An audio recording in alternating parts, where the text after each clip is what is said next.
Jo vetëm Alvarez, Barcelona i dhe në sulm dhe për lojtarin e Chelsea. Allegri pritet të largohet nga Milani dhe të marrë drejtimin e kombëtares, ndërsa Mourinho në ditën në vazhdim mund të zyrtarizohet tek Real Madrid. Këto janë temat kryesore të ditës së sotme. Para se fillojmë, mos harroni të bëni like dhe subscribe për të mos humbur asnjë nga videot tona. Largimi Lewandowski nga Barcelona këtë verë thuajse është i kryer. Polaku ka disa oferta në tryez dhe mbetet vetëm që ai të vendosë. Nga MLS e pret një ofertë nga Chicago, ndërsa nga Arabia Saudite raportohet se Al Hilal ka ofruar një shumë maramëndse rreth 90 milionë euro në sezon, afërsisht 3 herë më e madhe se paga që merr aktualisht e Barcelona. Më parë është raportuar se për Lewandowski nga pasu interes dhe nga Milan dhe Juventus, por të dy ekipet italiane thuhet se janë të rreshur nga gara për shkak të moshës së tij. Mediat braziliane bëjnë të kryer faktin që Neymar do të jetë pjesë e listës së Brazilit në Kupën e Botës. Ai ishte pjesë e listës paraprake që Ancelotti kishte dërguar në FIFA për lojtarët që do të rrasë në botror. Lista e lojtarëve të thirrur zyrtarisht për Kupën e Botës e Brazilit pritet të publikohet më 18 maj. Kalojmë te pyetja e ditës. Cili është futbollisti që i ka fituar këto 4 trofe? Komentoni më poshtë.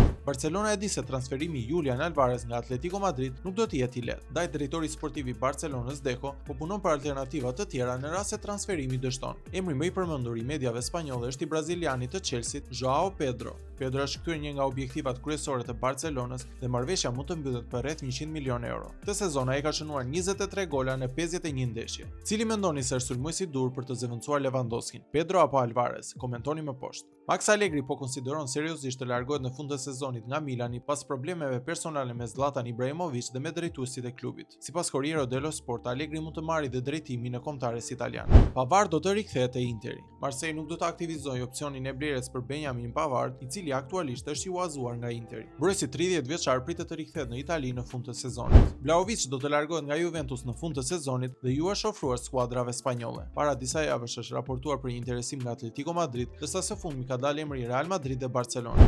Rikthimi i Mourinho te Real Madrid thuajse është i kryer. Në intervistën e dieshme të Florentino Perez, ai e la të nënkuptuar interesimin e Real Madrid për Mourinho. A mendoni se Mourinho është trajneri i dur për Real Madrid në këto momente? Komentoni më poshtë. Gjithashtu kemi ardhur në fund të kësaj video. Mos harroni të bëni like dhe subscribe për të mos humbur asnjë nga videot tona. Shihemi në videon e radhës.